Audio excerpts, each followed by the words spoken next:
وارث خان جوړ په خیر څنګه په خیر څنګه بیګاره شي بنگاړي د سراولې پریشان په قرآن چې پریشان پرون غونې راغله دا تاسو دا یخ ولې کمزوري پټه نو بارانو چټي به دي کوله د الله چې کوم خو قسم نو کې زګه سکو تاسو زه وخت راغلم بس قسم نو چې سګرای کوي زما سره پیاس وشنه کوي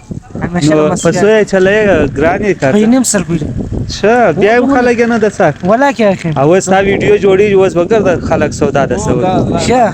پیاز چې وکړو پیاز براوړي پیاز پسو دي پیاز ګران دي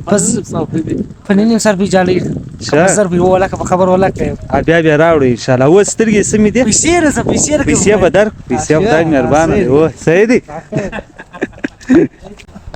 څنګه سړی مشه جوړ په خیر څنګه باران سره څنګه نو سدي سدي و ګلاله څه کړی وعلیکم السلام ها ګلاله څه کړی